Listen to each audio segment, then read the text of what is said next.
Shalom Bapak Ibu Saudara-saudara yang kekasih dalam Tuhan Yesus Kristus. Marilah kita belajar firman Tuhan tentang perubahan hidup. Dalam Matius 2 ayat 12 dikatakan, dan karena diperingatkan dalam mimpi supaya jangan kembali kepada Herodes, maka pulanglah mereka ke negerinya melalui jalan lain. Saudara-saudara, ada makna lain dari perayaan Natal yang jarang dibicarakan, yaitu orang Majus yang melalui jalan lain setelah bertemu dengan bayi Sang Juru Selamat Yesus. Mereka bukan orang-orang sembarangan yang berasal dari Persia, ya sekarang Iran, karena mereka dapat mempunyai akses langsung untuk menemui Raja Herodes. Setelah menempuh perjalanan selama 2 tahun, barulah mereka bertemu dengan bayi Yesus. Mereka mengira bahwa Yesus dilahirkan di istana, tetapi Herodes juga tidak tahu di manakah Yesus dilahirkan, yang ternyata dilahirkan di kandang binatang yang hina. Tuhan yang lahir ke dunia, yang walaupun dalam rupa Allah, tidak menganggap kesetaraan dengan Allah itu sebagai milik yang harus dipertahankan. Dalam Filipi 2 ayat 6. Perhatikanlah persembahan orang-orang Majus, yaitu emas, kemenyan, dan mur. Emas adalah lambang kemurnian, mulia, yang melambangkan natur Allah yang kudus dan mulia. Kemenyan dipakai untuk ritual penyembahan, selain ada beberapa fungsi lain dari kemenyan.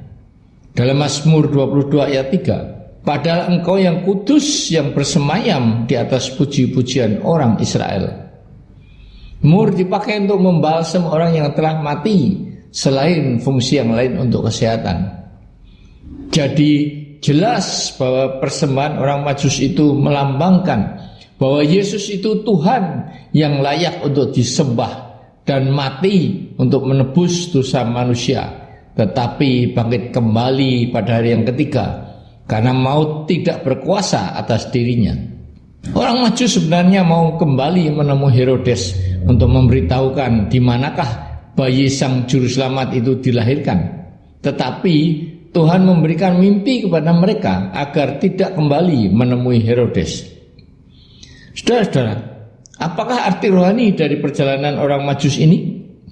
Setelah bertemu dengan Sang Juru Selamat, maka mereka tidak kembali kepada Herodes yang melambangkan iblis, yang terbukti bahwa dia setelah itu memerintahkan untuk membunuh semua bayi-bayi orang Israel yang berumur 2 tahun ke bawah. Nah, saudara dan saya, seberapa kita menjadi berbeda akibat perjumpaan kita dengan Kristus?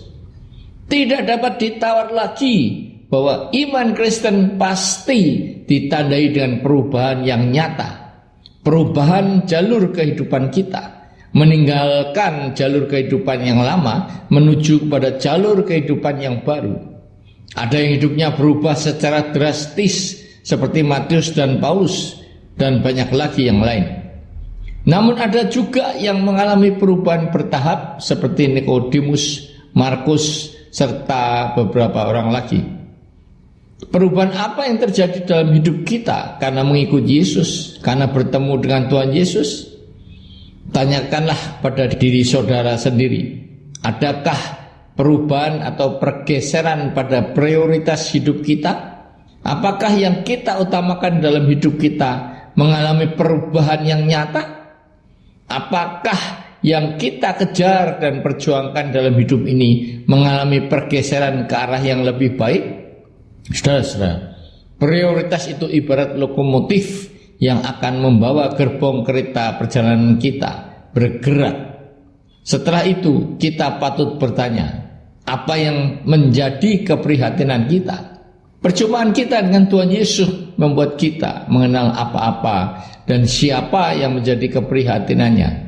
Perasaan ikut bersimpati dan memikirkan untuk berbagai berita keselamatan kepada orang-orang yang masih belum mengenal Kristus, sehingga tangan kita ikut dilipat untuk mendoakan mereka, dan sedapat mungkin kita ikut melakukan sesuatu yang nyata bagi mereka, menjadi saluran berkat dan memberitakan berita keselamatan yang hanya ada pada Tuhan Yesus Kristus sebagai satu-satunya jalan dan kebenaran dan hidup untuk dapat datang melalui Dia kepada Bapa di surga. Amin.